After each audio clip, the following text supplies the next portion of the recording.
When it comes to EVE Online, every player wants to know the most effective tactic available. You want to know the meta. The meta controls everything. It determines what will and will not happen. Knowing the meta will alter your views, make you question your reality.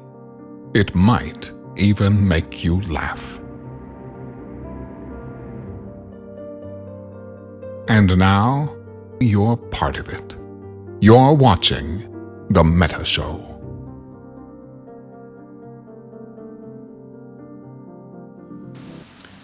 Ladies and gentlemen, welcome to The Meta Show. Today is July the 10th. We have a fireside edition of the show for you today. Why? Because we like you, but also because Mittens is not here. That is correct. So, you may be asking, Brisk, where is Mittens? Mittens is at a wedding. That's where he is. I have no idea why he's going to a wedding on a Saturday. I think it is very, very unfortunate that they decided to plan a wedding in the middle of the Meta Show, like they should have thought of us first. But hey, not everybody can do that. Today is July 10th. I am joined by my favorite side seat partner when Mittens is not here, Mr. Merkelchen from Karma Fleet. I am joined also today by Kazanir, our favorite economics guru, for his second Meta Show appearance in 2 months. I think 2 months, 3 months? 2 months, Heavens 3 to months. Murgatroyd. Pretty close. And, of course, by the one, the only, Mr. Smasher Elias, who remembered the show was today. Hi, Asher. Hey, sorry about last time again.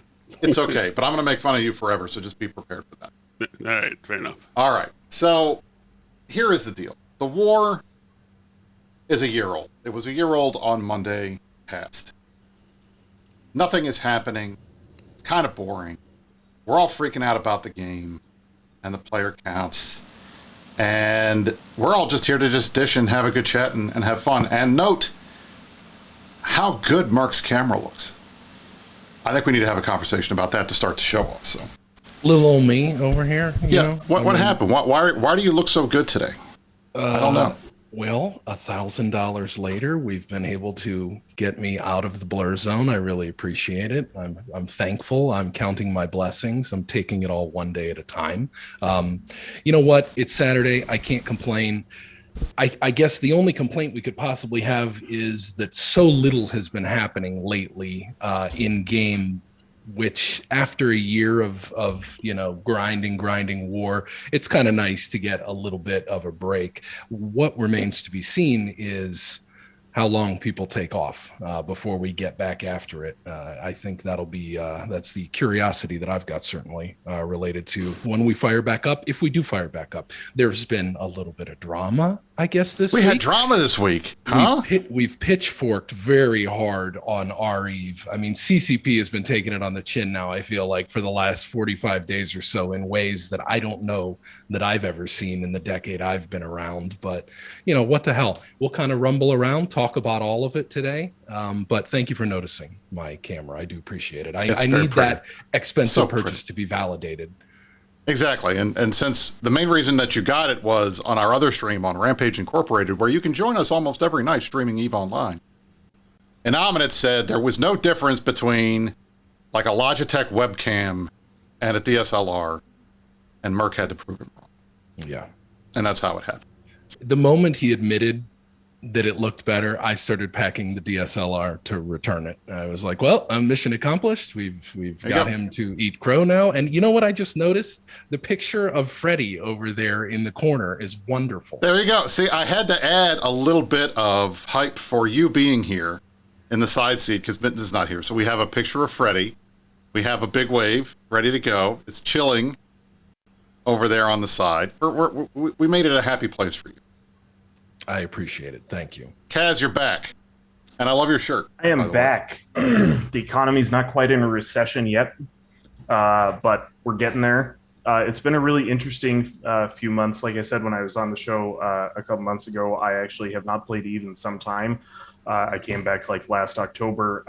Sadly, I'm a little older, have a job, haven't had nearly as much time to play as I would have liked. But it's been really interesting to watch scarcity essentially win us this war. That might be an unfamiliar concept for some of the listeners, but it really is how I feel after all this time, watching us sort of match up what we have got against what the enemy can bring, and watching them run out of gas here at the finish line has been super gratifying. So whether that's actually good for Eve or not, well, we'll talk about that later. But really entertaining few months, especially the past few weeks. Yeah, I have to agree with that. And I mean, the question that I have is, we've got scarcity that is keeping people out of the game. The PCU is dropping. What does Eve's preeminent and most revered fleet commander think about what is happening right now? Unfortunately, we have him with Mr. us. B on the show? Right? Billy's not on the show today, guys. Sorry. Now, Asher, what have you been doing with yourself since we haven't had any massive, like super Titan fights where you could kill 200 trillion worth of stuff like that? I've been calling 1-800 Blue Balls and just acting out some Caracal fantasies whenever I can. It's cost me a lot, to be honest. But listen, Merk is willing to fund this stuff just to keep me active. I was about to ask if I'm paying for this or what's happening. Yeah. Yeah, it's been a boring, like, what, 2 months now, almost like that, but it's been that way for everyone. I've been shoveling wood chips and putting them in my backyard. It's like the height of interest, actually. I'm really excited. Is that part of the tree that fell? Did you finally cut the tree down that fell on your house? No. Right?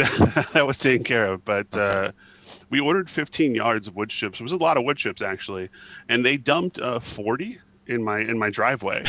And then they were just like, enjoy. Yeah, they won't take them back. Run those numbers by me again. How many did you want? 15. And you got 40. Yeah, and I can move about a yard to 2 in an hour. So do you have like 18 inches thick of mulch in your flower beds right now? No idea. No, my whole backyard is now mulched and it's 8 inches deep. And I'm not done yet. But don't worry, the feels like temp in where I actually don't want to say where I am, but the feels like temp where I am is about 105 right now. It's really good. You could be anywhere from Florida to Canada right now, given how hot it is. That doesn't really narrow things down, does it? There you go.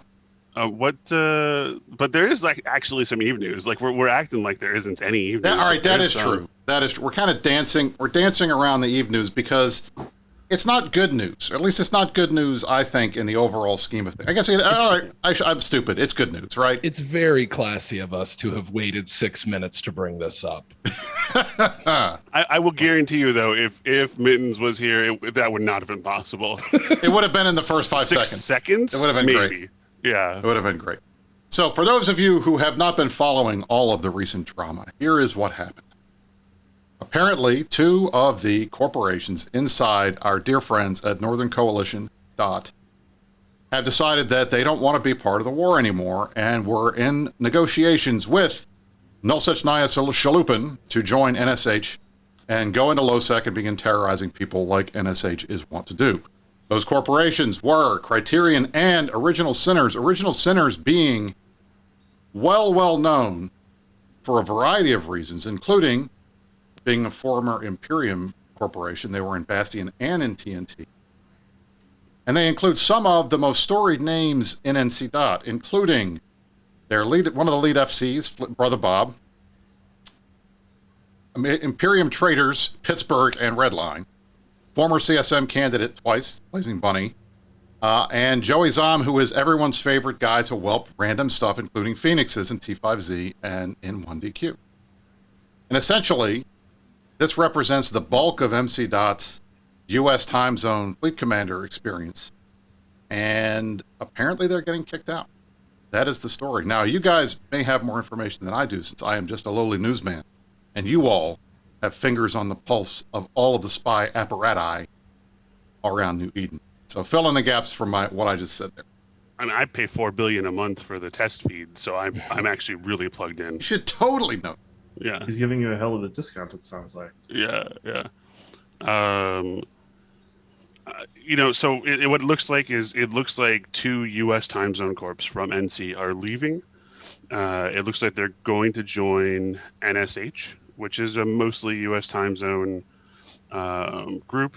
They absorbed Dogfort, whatever. I don't remember what did Dogport become? They formed their own alliance. Freight train Diplomacy. Boom. They formed their own alliance for a while, and but then they absorbed them when they were U.S. They are U.S. time zone. So looks like they're going to become a pretty big U.S. time zone group. One of the larger ones in the game, actually.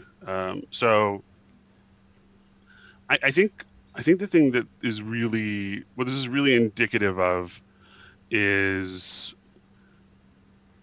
how unsustainable their strategy has become. And it's not because it's a bad idea. Like, this sort of containment idea is not, it's not bad in the sense if you looked at it in a vacuum, right? Like, people have sat around the walls of Constantinople for 5 years. There have been all kinds of cities, great cities or states that have fallen because armies surrounded them, and they sat there for years and starved them out. And the difference between those armies and EVE ones is EVE players are paying for the privilege to do so. When you hear me talk about the philosophy of FC, I mention a lot that every fleet is an addition for the next one, right? I want every fleet to be enjoyable, so you come on my next fleet because you are paying a company for the right to come on my fleets, right? You're paying your own hard-earned money or time, one way or the other. And this is a great strategy for conscripts. This is a great strategy for people that are earning a salary. This is not a great strategy for people who are paying you for the right to do so. And this is what, EVE is the ultimate vote with your feet place. There's no way that you can lock anyone in the Goon Swarm. There's no way you can lock anyone in the Horde. And they're going to vote with their feet, and they're doing it. That's the story to me. Yeah, I totally agree. I mean, they've done their best with a lock-in, right? Every alliance you join, you leave Test, you join Horde, you're still at war against us. You leave Horde, you join some other alliance, you're probably still at war against us. Why? They tried. But that just goes to show why these corporations are looking for one of the few serious-ish alliances that is not in the donut, because they might have people to shoot. That's what they want. And they haven't been doing that for the longest time, or at least not in the way they want, right? And it also goes to Pappy's overall governance model. Half of these alliances are alliances that are about PvP. They try and hold space so they can rent it. If that's what your alliance's model is, and your guys are not having fun while they're at war, they're also not seeing the benefits of the war. If Pappy were to win, supposedly, right?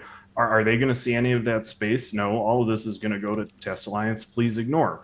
And if they were getting some space of their own, are they seeing the money from it? Well, no, they're not, crabs. It's just going to get rented. So if they're not having fun, or they're not inspired, or what have you, and you've done this for a year, I totally see where something like this comes from. I see it too. I mean, look, if you guys listen, last night, Blazing Bunny gave a pretty long interview on toxic installations, and they were talking about what was going on. And I think Ash and I were talking about this briefly before the show started. And what we saw more than anything, he said he must have said 8 or 9 times, "This is a video game." Yeah. Like over and over again, "This is a video game." And that's something that I've heard him say a lot. I know Blazing Money very well. We were on Open Comms together for years. Met him in Vegas, hung out. He's a cool dude. But my experience with him and with a lot of the guys in ncdot, including guys like Pittsburgh and some of the other folks in ncdot, those guys are fighters. They play the game to fight. They want a PvP. They're not going to sit very well with, okay, well, the world is reopening, so you guys got to sit here and do nothing for another 4 months. That never struck me as being something that those guys would be willing to do. And then at the same time, you've got a ton of people in groups in ncdot, in PL, and other organizations that came along in this war because it was supposed to be fun. And it was fun. I mean, I don't want to pretend that we haven't gotten a shit ton of content out of this war over the last year. Anybody who wants to say that we didn't is not paying attention. We had some of the best fights. I've had some of the most fun I've had in EVE Online during this war. But we're at the point now where it's a stalemate, and it's a, quote, siege, and we're talking about things like containment. We're talking about things like influence. We're not talking about when's the next big fight. We're being told that the next big fight, if you were expecting a big fight, you're going to be disappointed. That's not the kind of talk that people who are, as Asher rightly points out, paying $15 a month to play this game want to hear. We want to play the game. Chris, have you ever been in like a really, like say you meet someone at a party and you guys just really, really mesh, you click. Like the first time Merk and I talked, we just got along super well, right? But then you're talking, it's getting late in the night, everyone's getting a little past the amount they drink, or they're coming down a little bit. And there's this moment where you need to end it, right? You need to cut it off. You need to go home. It's closing time. But sometimes you're just enjoying yourself so much, you don't want to be the person to say it, right? You don't want to be the one who says, "Oh, hey man, it's been great. Let's go rock climbing sometime." And I'm heading home, right? Call me an Uber. But and that's the problem, is that like that was a great time, and now we're coming off our buzz. We've talked about everything we can talk about. Someone's brought up politics. It's getting awkward, and you need to know when to fold them, right? And I think that's the problem, is that when you have a coalition of leadership that is made up of 15 different voices, no one wants to be the person who says, "Hey guys, we killed 40 keep stars, and we've done everything that we wanted to do except a couple things, but we've done so much. Let's ride off in the sunset." But the first person who says that is going to be the person who's really worried that they'll be made fun of, or an example of, or actively propagandized, or it'll be leaked. It'll be leaked that they wanted to quit. So you have this situation where everyone's staring at each other saying, "Man, it's about 5 a.m. now. I'm really tired, but I cannot be the one who suggests we break this party up." So everybody sits there and they just get angrier and angrier and mad and tired, and it just keeps going. And it's one of the things I would say. I like your date night reference. My analogy would be more politics wise. It's the guy who keeps running for office every year. And he's been running and running and running. He's like a 20-termer. And the district is changing, and things are changing. And he's not doing the stuff that the kids are doing. He's still out there doing direct mail. He's still out there talking about issues that were resolved 20 years ago, but he thinks people still care about. He's out of touch. I never felt so inside baseball, but I get it. So there you go. So what happens? Yeah. Until one day he loses a primary to Nelsecnaya Shalupin. Bingo! There you go. This up-and-coming guy who's all excited and fired up and has no money comes out of nowhere and beats the 20-term incumbent in the primary, and that's the end of his career. And instead of ending his career on a high note saying, "I walked out with my head held high, I won every race I was ever in," he will be forever remembered as the dude that lost to that small upstart guy. And now this is the knock-on effect. I'm Googling AOC Big Mommy Milkers. I wouldn't recommend it, but that's a bad idea. Don't do that. These things happen. But this is the thing. And then all of a sudden you go from being like the senior statesman to being the "don't let this happen to you" guy. And that sucks. And I feel like that's a good analogy for the war. They did everything they wanted to do. They're at the point now where if you're not Villy, you're not pro-guy, you're not two people, and to a certain extent, you're not Gobbins. You're not one of these guys that has a super raging hate boner for the Imperium and wants to do everything you can to keep your foot on our neck. If you're just in this for the fights, you're just in this for the fun. What fun? There hasn't been fun in months. So now you're looking for the exit. And it doesn't surprise me at all that Bob and the guys in FC and ncdot are like, we need to go somewhere and do something because this is boring as shit. I don't like being told don't take fleets out because we don't want to give them content. That makes perfect sense to me, right? Yeah, and it also makes sense that it's these, like, the fleet commanders who, they have the wherewithal to go and do stuff themselves, right? They have the ability to just go make content. They can take a fleet out, they can do stuff. All they have to do is ditch their diplomatic standings, right? So it makes sense that this group of people who is in an alliance that's very old, very PvP focused, is going to be the first to be able to get out of all the other things trapping Pappy and make this move and say, you know what, we are fed up. We are tired. We're going to go shoot anyone, but it's not going to be in Delve, and so that's not a There's no surprise that better it, set to of me that it has worked out this way. Sorry, Asher. no, there's no better set of walking papers than a bunch of FCs, right? Like that is Right. like Yeah. the ultimate corp currency in Eve. Like either you have a ton of active members or a few active FCs. Either one of those is just about as gold as you can get for corp recruitment, right? So Yep. and they're gonna go like they can go not wherever they want, but you know what I'm saying. They have a lot of open doors to them.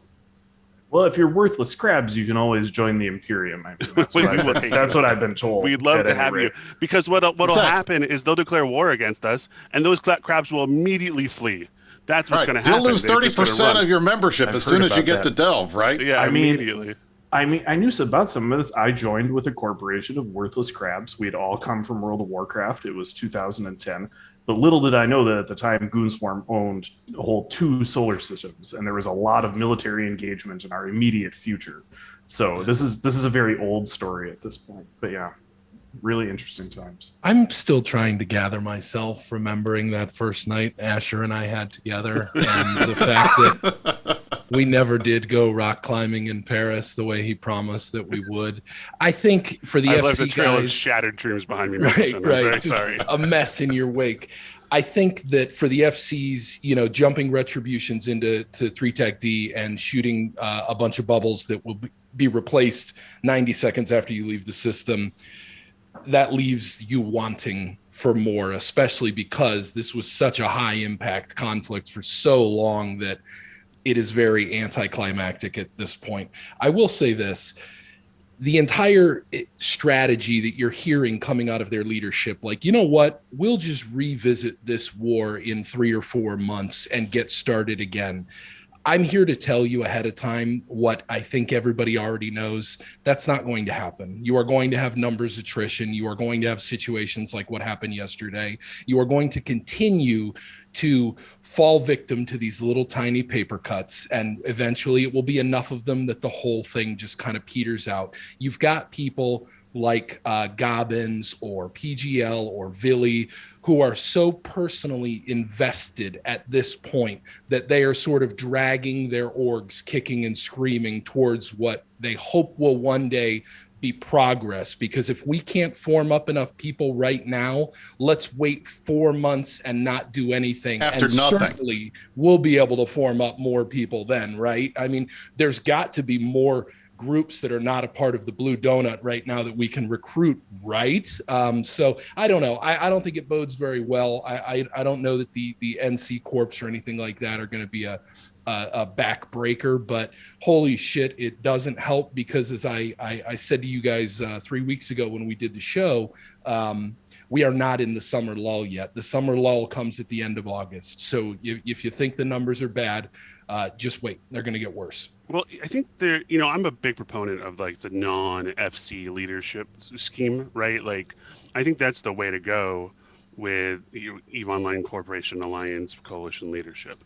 That said, there are moments of disconnect where, the people you were talking about don't play the game. They play the game in an entirely different way. They play the game by sitting in a smoke-filled room and saying, "Well, I wonder if we jumped in Stormbringers and MJD destroyers, if that would work." And that's how they play. They don't actually ram their head against the wall, and so there's a disconnect. Like sitting there for 3 months is not a problem for them because that's what they're going to do anyway. That's how they play the game. But for the people who actually log in and do things, it gets much more boring. And so you either need to have a vision that you give to them, like this is the vision, and this is how we're going to win with this vision. And that's where that leadership comes in and is very important. Is can they sell and deliver on a vision that might not be immediate gratification? And it feels like from my outsider's perspective, they don't have that vision, but they're still doing the thing where they need to convince their line members that this is the plan going forward. And I don't know. I mean, I saw Gobbins thing saying this is not containment. It was, I don't even remember what he said. It was some sort of influence, right? Like lack of influence, right? Yeah. That didn't really, I'm not the target audience, but it didn't speak to me. And maybe it spoke to other people. Maybe that was like, they were like, this is awesome. Let's keep on manning the walls, like, or manning the siege, right? Maybe. But just from my outside perspective, it doesn't feel like that's really a great narrative. And if you were going to do this, a don't play the game scenario, you need to have a great narrative. Yeah, I agree. The only siege mechanics in this game last 5 minutes, right? I mean, that's the thing. Like, look, this is not. I mean, these guys got to understand. We're not talking about, like, this isn't going to be the siege of Candia, okay? It's not going to be the siege of Thessalonica. Or it's not going to be the siege of Philadelphia. It's not going to be one of these long ass, 22 8-year plus sieges that end in final victory and everybody gets rampaged over at the end of. It's not going to happen, right? These guys talking about this war lasting years. It's already been a year. Yeah, well, it's not going to last anymore. It's not going to last another couple of years. Yeah, and they could not last that length. I mean, we already saw it, right? As soon as they were going hard, for just a couple of weeks, they started to run out of steam. And that has got to be connected to the money stuff. They don't want to throw capitals in. Obviously, money is connected to that. They don't want to throw super capitals in. Obviously, scarcity and the industry changes are connected to that too. You can hear it on there was a town hall Billy gave, it'll be 5 or 6 weeks ago now, and one of his members asked him, well, how many Titans do you think the Imperium can replace if we had another big fight, right? Because, of course, they're all afraid of the fact that I was able to replace 100 Titans in a weekend, which that's a good thing to be afraid of, right? So, but they're asking, and Billy's replying and saying, oh, there's no way they cost so much and no one is building them. And you know that he's talking about his own situation. Right. He knows that the numbers are very large and they wouldn't be able to replace any either. I don't know how many they still had outstanding on that exact date when he gave the town hall. But so that all influences this, and they didn't make the right strategic choices. They could have looked at the industry changes 3 or 4 months ago and said, you know what, we don't have the ability to do this anymore.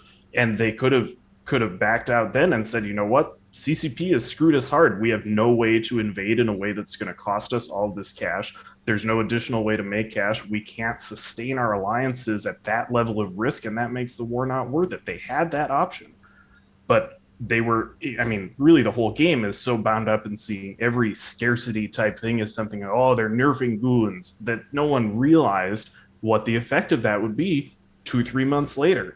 And so here they are, still unwilling to use a capital if they have to take it through a gate, still unwilling to try and contest the jammers and jump capitals in for some sort of serious engagement. Not that they have the numbers now anyway, but all of that goes back to strategic mismanagement and not being aware of what they're working with and how the game has changed underneath them, right? CCP continues to make changes and they just totally failed to adapt. And here's what I think is going to happen next. Sorry, go ahead. No, just to your point, and I think you're 100% accurate. I mean, look, they've had multiple opportunities to create an off-ramp and get out of this thing. After M2, they could have replaced the Titans. As soon as they got their trap ships out, they could have said, hey, we won. We got our trap ships out. Ha, ha, ha. War's over. We win. We killed 40 Keep Stars. It's done. Yeah. When scarcity was or at least when the industry changes were introduced and everything changed, they could have said, all right, CCP fucked us. They've changed everything. We can't afford this now. We got to walk away. And they didn't. And once they get to 1DQ, we have a bunch of fights. They can't break the jammers. They can't get through. They could say, oh, there's just no way to do this. These guys are using grandfathered Faction Fortizar sitting on the iHub. We're never going to be able to do it. We're never going to get a field. We did it. We did what we came here to do. We got good fights. We're going to go back and do something else now. They could have done that, and they didn't. So now they're stuck. They have no narrative way to walk away from this war where we're not going to crow that we won. Now, we're going to do that anyway. Yeah. But then you could see there was going to be credible arguments to be made that they did what they accomplished what they wanted to. But they sit here for 4 months. Yeah. Actually, I know Merkel wanted to get in. Sorry. It's all right. I was just thinking back to when we were in Tribute the last time, and we were sort of on the final days of our campaign. Most of the line was getting kind of bored of like bashing uncontested structures with the Lashaks and shit like that. And CCP threw out the Drifter thing that obviously began to very asymmetrically attack Imperium holdings more than anything else. And it was, I remember the conversation we had was minutes long where everybody puts the data out there for Mittens and he's just like, we're going back, we're not going to lose what we have to destroy someone else's shit. It's not worth it. We've put too much into it. And they have had a dozen of those situations, but what they don't have is a singular or like a unipolar command and control layer. They have a goddamn committee, right? And good luck being effective in that sense. Someone always has to be the person to say, I've heard all the arguments. This is what we're doing now, right? And they don't really have that. They each have their little fiefdoms. They each have their own reasons for participating. And you're starting to see that ground is shifting. It is not static. Every group has their own motivations, their own cause to be there, their own problems back home with, initiative or somebody fucking with their space, stuff like that. So I think now that the first couple checks have arrived at the table, more people may be comfortable saying, check, please, we're getting out of here now. Yep. I mean, look, nobody has ever run a war democratically. Councils of war do not work. Everybody hates them. You can read through history, and the most common phrase that every commander in charge of an army will say at some point is, I'll bring the commanders in to brief them, but this is not a council of war because I don't want one. George Washington didn't want one. Eisenhower didn't want one. In fact, that was one of the big reasons why he became Supreme Allied Commander, so there would be one guy at the top making the decisions. You can't run a fucking war by committee, but that's what the bads are trying to do. That's one of the reasons why we have the advantage, because the Imperium is the Imperium. There is one person at the top of it, and we all know who it is. These guys are all the kings of their, like, it's like there's no king of kings. There's no Xerxes, there's no like super guy and great Khan in charge of Pappy. It's just a bunch of equals sitting there, and if they decide they don't want to do something, they don't do it. Yeah. And that leads for bad decision making. Right, and even the equals who are there, who are running Pappy, they all have dramatically different motivations than one of their line members might, right? Some of these guys are making personal profit off of running these alliances. Others of them either don't have the full picture, or they're sizing up.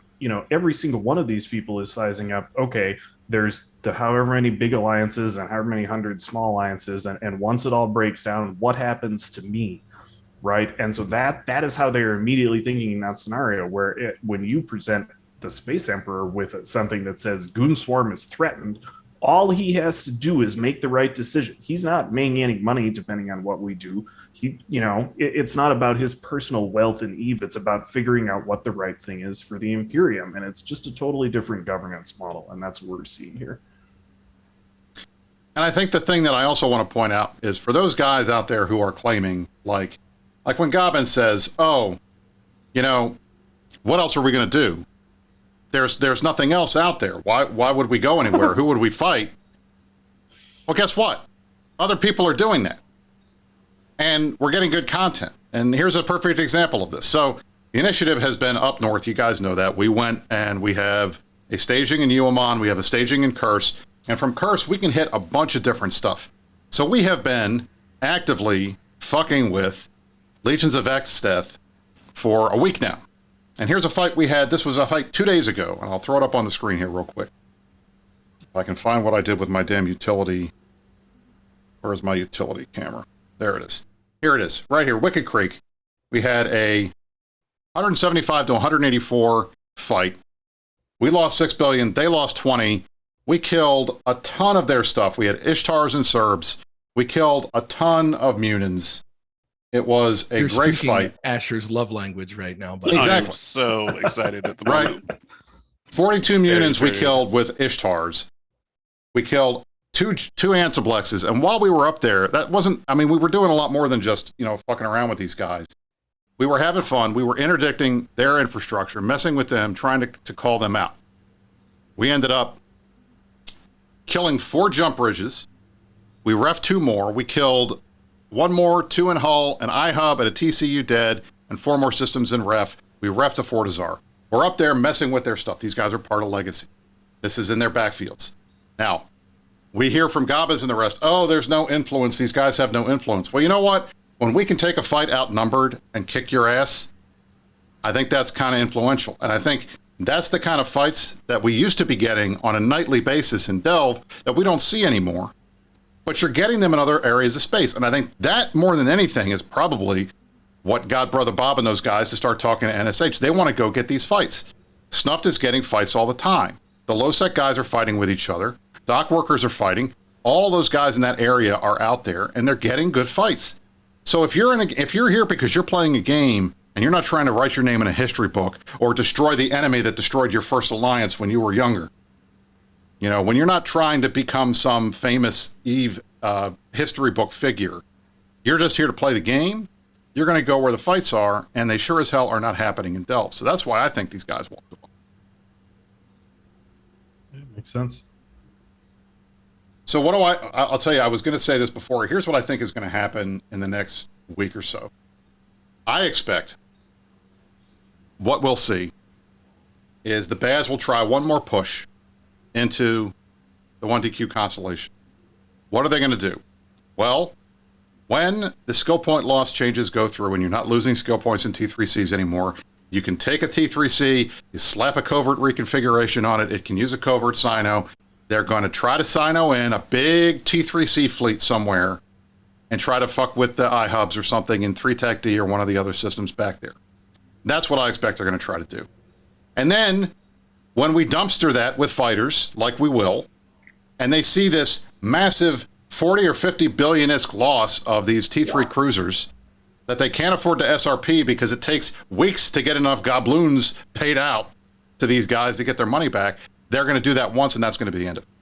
Asher, does that sound reasonable? Is that what you guys are thinking? I love you writing checks for me to cash, Chris. I'm just saying, I think you're going to do it. Thank you so much.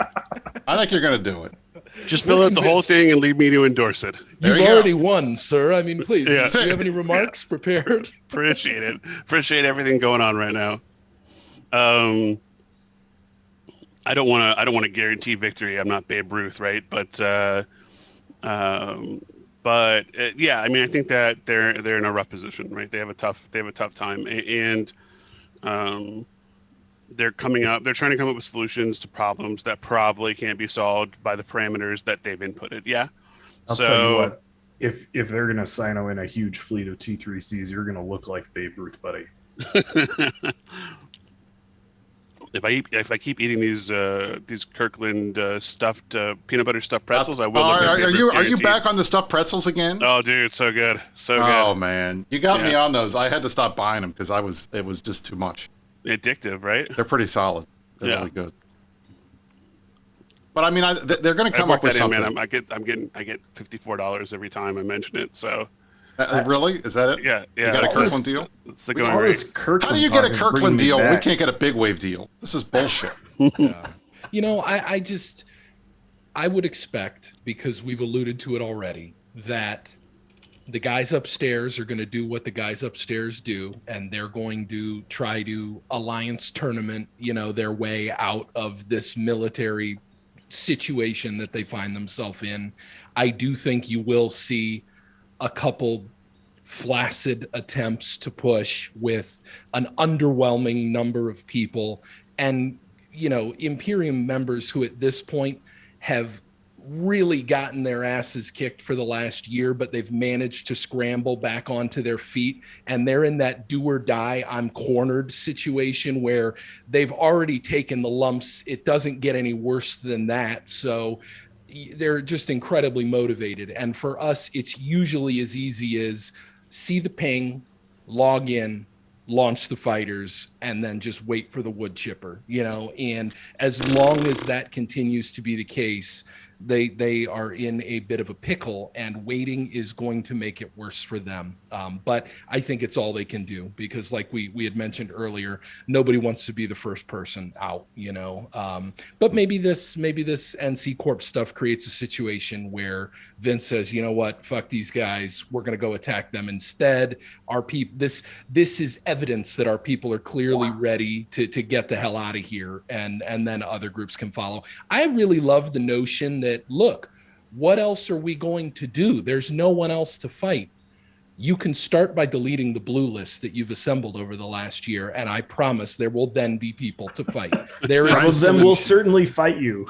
Yes. We're not going to stop fighting you just because you guys go somewhere else. But I mean, that's the thing. Like, Fraternity is huge. They could go fight them. They could go fight each. I mean, they could could go fight Fraternity again like they just got done with.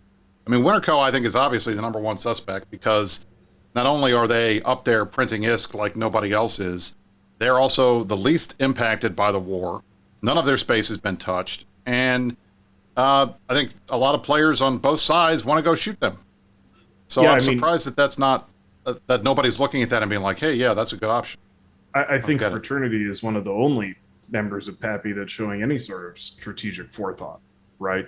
Like they've not only been supporting the war, but also trying to build up their own empire and gain some semblance of independence, presumably for later, right? Just like I was saying a few minutes ago, all these guys are thinking, what happens next? Fraternity's been thinking about what happens next since 11 months ago, it seems like, right? They're a lot larger. They feel they've been winning other fights, right? Like a whole different set of wars happened while we were not paying attention, right? Yep. So they're set up, and it seems to me looking for a position where they can be a little more secure themselves no matter what happens, right? Because you have a certain amount of space, a certain amount of membership, a certain amount of money. Now it's a lot harder, a lot bigger lift for hypothetically Test or some other group to come after you in the event that it all falls apart here in Delve. Yep. So I think that makes a lot of sense. It's respectable. And it does. And I got to say, I think Norhouse and the guys in Fraternity have done the best in this war of anybody. They have kept their losses to a minimum. They have been present in all the major fights. They've gotten beat a couple times, but they've won a bunch of fights too. And they've gobbled up region after region in the north with nobody really able to stop them because everybody else is focused on the war. The folks that would normally go and respond to bat phones from the small groups that were up north can't afford to leave 1DQ T5Z because if they do, somebody's going to make a big push and it's going to be a problem. But here's the thing. While we have said over and over again, and this is true and it's backed up by the numbers, that ncdot has been pulling above their weight for this entire war, they're still one of the smallest groups active inside the whole big Pappy family. So if ncdot decides to leave and go up and fight NSH because of what happened with Original Sinners and Criterion, is it a huge impact on the numbers down here? Not really. I mean, yeah, you're gonna lose maybe 50 guys that are active. It doesn't need to be one, right? Well, there doesn't need to be one, but I mean, the funny thing is, it's like the folks that left ncdot were the ones that were active anyway. So those guys are already gone. If you pull the whole group out and go after them, you're not really doing much. So I don't know. Something we haven't discussed much is this is a insignificant amount of U.S. time zone FCs, right? Like, your bench is only so deep, and you know these guys are walking and probably will not be participating in the future. You know that's that in conveniently RSOV is timed to U.S. time zone. And when you have like a line member who leaves, right? It's easier to cycle in one who just came back from a break or something like that. That sort of fills in rather easily. But replacing FCs is hard. Like there's a lot of training that goes into it and just a lot of experience. Like you just can't. You can have a guy who has all the tools, but his first year he'll never be a good FC just because you need time, right? And is that guy with all those tools willing and ready to go into 3-Tech D? I don't think so. Right. I mean, in the best of scenarios, I'm talking about, but you're right. This is not the best of scenarios. Right. So this is I think this is losing where they 4 or 5 FCs have left, right? Losing that many FCs is much bigger because of the time zone distribution. Mm-hmm. If they lost 4 or 5 mix of Australian and EU, it would be less painful to them. But this is actually a relatively big blow, bigger than you might think from the size of the corporations that are leaving. Well, I think it's huge.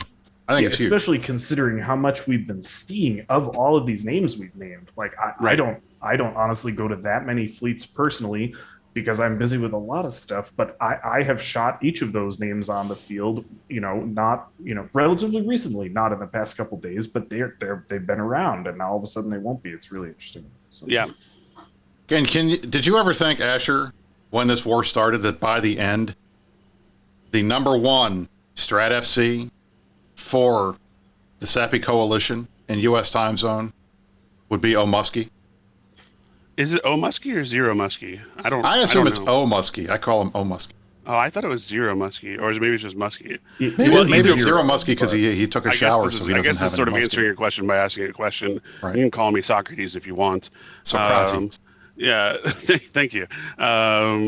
Yeah, no, it is surprising. Like, you have your guys like Alpha Star Pilot, who you would have been sort of the more obvious candidate, and some other people. I hate I hate to throw shade at other FCs. It's just not. I don't think it's. I'm not throwing shade. I love Muskie. He fights. Yeah, I'm just saying that, like, you would have probably expected other people, but he stepped up in the war and he's run a lot of fleets, so he's sort of earned that role, but it is unexpected for sure. Yeah, I mean, I think Muskie is like a slightly older and dustier version of Mike Flood. One of these guys that came up in the war and now is suddenly like, wow, that guy's good. He does a lot of good shit. So there you go. Happy birthday, Mike, by the way.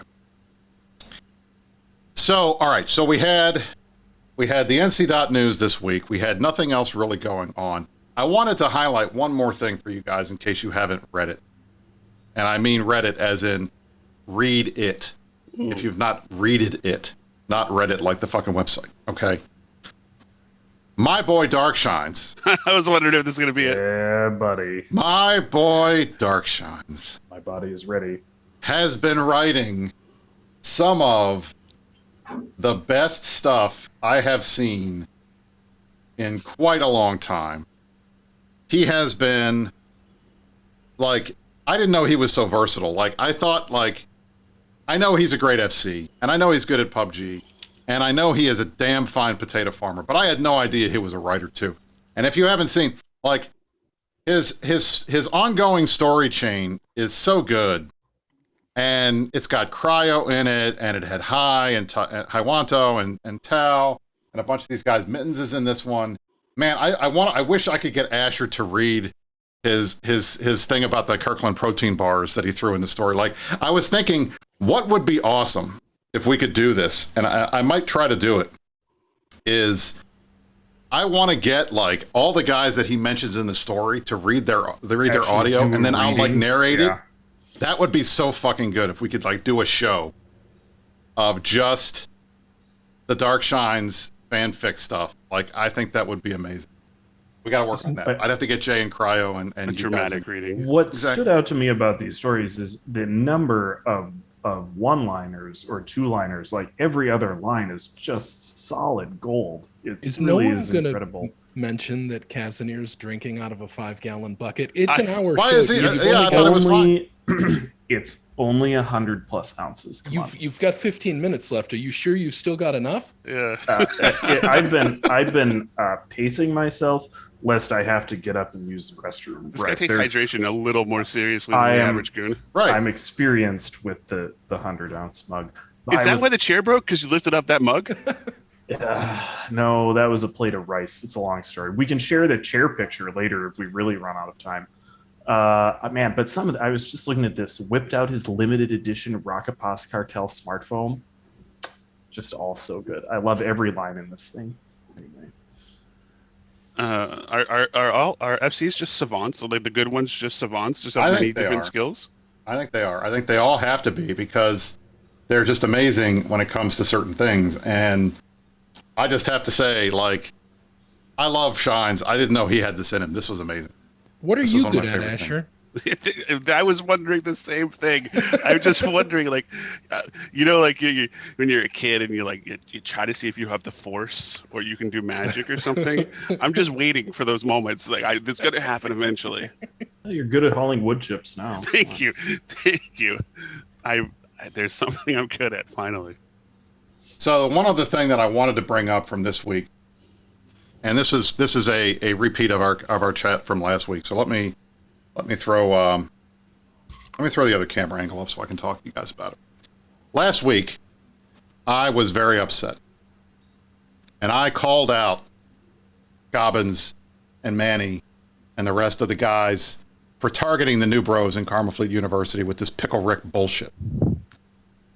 And I wanted to say thank you for listening to me. I very much appreciate it. And I can only assume that the fact that the Pickle Rick attempt in high-sec ganking, that it has been so miserably awful and unsuccessful, is because you took my words to heart and decided that going after new bros was a bad idea. Because if this is what we expect from you guys over the course of this campaign against goon alts and HiSec, then I had nothing to worry about. I really didn't. Let me show you guys some numbers because I know you'll appreciate this. It's amazing to me how absurdly bad these guys are at this stuff. We have been tracking every single kill, and I have to give Jay Amazingness credit for this. Been tracking every single kill. We have a spreadsheet that goes through all the kills. Are they an Imperium alt? All kinds of stuff. They've managed to actually kill 47 ships. 9 were actual Imperium alts. 38 were puppies. Random people just playing the game. Of the Imperium ISK that they killed, they've killed about 563 million ISK. They've killed 90 billion ISK worth of non-aligned players in HiSec. And I say that only because I'm being nice to them and saying that they got on those kill mails. Because this is the joke. These guys, they're not the ones doing these ganking. They're not the actual ones doing most of these ganks. Most of the time, they are sitting in Udama or some other gank system, and they are glomming onto the ganks that are being performed by the actual gankers who know what they're doing. So of that 91 billion in ISK that Prick, which is their ticker, I'm not just making names up, has added to their kill boards, of those, only 4.5 billion ISK of that were actual ganks started by them, and every single one was a puppy, not an Imperium member. So I can only say, exactly, they're whoring on Kushan kills. They've been doing that. They took credit. They were getting on kills of the gankers to try to pad their kill boards. Like when that Jason, Talos that's about to explode from right. Concord, you know, right. you're gonna get I'm him. gonna smart bomb those guys and get on all these kills, and that's gonna make my numbers look good. Yeah. The only thing I can say is either you guys are completely and utterly incompetent, and we would never make such an accusation on the meta show that such fine and esteemed gentlemen as Manny and Gobbins don't know what the fuck they're doing. We would never say that. So, of course, this has to be that they have cognitively and decidedly and purposefully chosen to heed my words from last week and not really go after KFU and Imperium members in HiSec. So thank you. We very much appreciate you guys being good sports and not doing what we asked you not to do. They're actually pivoting to a spider tank MJD command ship doctrine they're going to use for ganking that Gobbins is convinced looks really good on a calculator. I need 5 minutes to myself. I really do. I need 5 minutes alone, guys. I'm going to mute. Actually, can I play devil's advocate? I love playing devil's advocate. You are welcome to play the devil's advocate. These so-called puppies that they killed, you know, we have a list of alts, right? And we killed a bunch of jump freighters at the start of the war that were Pappy affiliated, and they screamed. Oh, those shouldn't be included in the ISK totals. Those those are anyone's. Those are just random. They're not us. You know. Well, they were bringing 50 Munins to somewhere else. They're not our Munins. They were someone else's Munins, right? But that's what happened, and that actually really bothered me that they just wouldn't admit the truth. Is it possible that those are actual Imperium, jump freighters or what else they shot? It was 90 billion total. Is it possible that that's what those were? You know why it's not possible? Why? Because we have the lists of all the blue alts, and our dear friend Jay Amazingness, who besides being wonderfully sexy and a very smart individual, is checking all of our blue rosters against the list of all the gangs to verify. And we do know which ones that they've killed that are actual Imperium alts. There's 4. Wow. And it's just absurd to me that this is really what they're trying to do. They think that we've done the spy work. I mean, Gobbins flat out said it. We've done the spy work. We know who these guys are. I could play you the audio, but I won't because I'll spare you falling asleep while you're watching the show. You've literally defeated me with facts and logic. I know, right? It's amazing. I wish goblins would send me that list. I want to tax some people. Guys, we have to stop and pause. We are in the presence of greatness. Freddie has made an appearance on the show. It's perfect timing with his little picture up there above my head. It's just to have the real deal here in the flesh. It gets no better. Fred made it. I'm so proud of you, Fred. Normally Thanks, he doesn't Fred. want to hang out with us, but I guess he recognizes that sometimes, like Asher, he has to wake up and come hang out with us. Right. Thank It was you, a low Fred. blow. I deserved it, but it was a low blow. Listen, I wanted to say, listen, I'm very happy that you're here, Asher. I'm very happy that you're here. I do want to say we were going to do, you had suggested last week during SNS or during a fleet of a group of whom we were not supposed to talk about, that you wanted an awards show. Yeah. And I've been trying to figure out how we would do the award show. And I was thinking, what award would I give you? And the award that I would give you is, in the history of the Meta Show, since I took over in November of 2019, we have had one and only one guest ever completely flake out and miss the entire show. Ooh. And his name is Asher Alive. Treat him mean, keep him keen. That's it. That's it. Only one. So Yeah. you got a gold fucking medal. Yeah. All right. Thanks. You're welcome. There you go. There's your award. There you go. Honestly, we just love that you're here because it's cool to chat with you because you're our favorite. Asher is still our king. You know, you're such a politician, Brisk. Yes, I am. Such a good politician. You just cut the legs out from under me, and then you buttered But then my I biscuits. still love him. He's Yeah, still the best. look at that. Bless Let my me little help you heart. back up. You fell down. That's it. Yeah. I'm gonna pick you back up. That when you can't see Yeah. those footsteps, that's because when I carried you. Totally unrelated to me cutting your kneecaps off. Let me give you a hand right back up. Exactly right. Now, and to prove that how good a politician I am, there's one last thing I need to do because the show is almost over. We are nearing the 5 o'clock mark, the 2100 Eve mark, if you will. Tomorrow, July the 11th, is my lovely and talented wife's birthday. I will not tell you how old she is. I will tell you that she is 12 hours older than me. My birthday is on Monday. But I wanted to say, for the record, happy birthday, Mrs. Brisk. Many, many, many returns. I hope you enjoy the day tomorrow. We're going to have lots of fun. We're going to go to Mount Vernon because that's where she wanted to go. We're going to go wander around Old Town Alexandria and buy some stuff and visit her sister and her nieces. It's going to be a fun day. Whatever she wants to do, that's what we're going to do tomorrow. And then on Monday, on my birthday, I'm going to do absolutely nothing except for have a whole day worth of meetings because, that's what happens when it's a Monday. When your birthday's on a Monday, not on a Sunday. You have to work. As one does. Yep. If you see some of the youths, make sure you say it's money earning Mount Vernon. They There you really go. get down with that. Exactly. Got it. I am not turning 50. I am turning 44 on Monday. Well, you've officially outed your lovely wife then with your previous. No, I statement. didn't because none of you people know how to do math. Okay. Nailed It's it. Nailed it. That's it. I kept it secret. Thank you. Good job. There you go. Gentlemen, we're wrapping up at the end of the show. Is there anything else you guys want to talk about? Kaz? See, the thing is, if this show feels like it's gone a little long because we started on time. Normally, you cut it off that at is 5 true. because you start at 4:10. It's a 50-minute show. That's it. This That's is an it. actual solid 60, and I don't think you ever have the endurance to go that much. I will say this. I was kind of surprised. I was a little nervous because we came in. We didn't have a lot of prep work done. Right. I was impressed. I think the whole audience knows that. But I thought the show was good. I had fun. This was Asher's easy. revenge. There was no dead air. It wasn't like, How those kneecap feeling? Exactly. There you go. It wasn't any dead air. It was great. We had a good chat. This was nice. Yeah, I it was liked great. it. Glad to be here. It's good.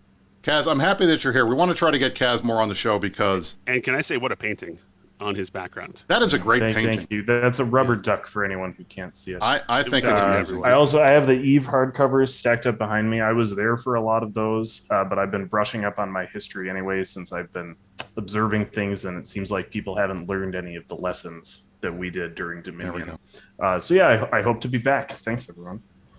Merk, people are asking if you can show off the wall trick. Do you want to do that? The bat phone's ringing. The bad phone. Frank is calling because he wants on the show. Fuck him. Yeah, Not I today. can quickly show you the wall trick. It appears that the wall is right behind me. We show this off on my stream all the time, and it makes people go crazy. The wall is actually very, very, very far back here, like way. What? What sort of sorcery is this? Got him. There you go. Got him. That's right, it. way back there. Wall trick. You can see I've got my dress shirt on with my athletic shorts like a professional in broadcasting would. You know what? I did want to wrap up with this. It's summertime. You're hearing all this talk about everybody going out and getting after it, and let's take a break and all that stuff. If you're in the Imperium, please do enjoy your summer. Keep your Discord relays alive and well. Look for those all capital pings coming from the boss when shit hits the fan, and make yourself available. Otherwise, be careful out there. It's been a super shitty last year for reasons that have nothing to do with EVE Online. So, enjoy yourselves, but be careful out there. And boy, it's been awfully hot everywhere right now. I feel like I'm in a position of privilege because it's only 95 here right now. But, I think it goes without saying we all suffered through a lot this past year. Let's get out there and enjoy it. Excellent. Kaz, you have any final words to say as we're getting out of here? Nope. Like I said, I will be back. It's going to be interesting post 4, I hope. Very good. All right.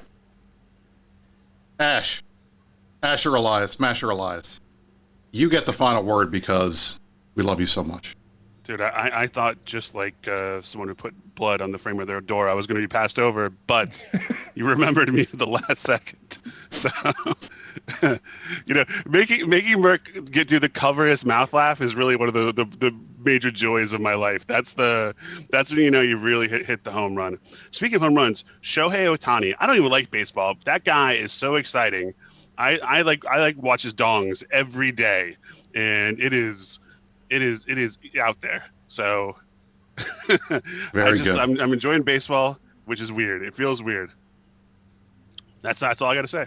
All right, everybody.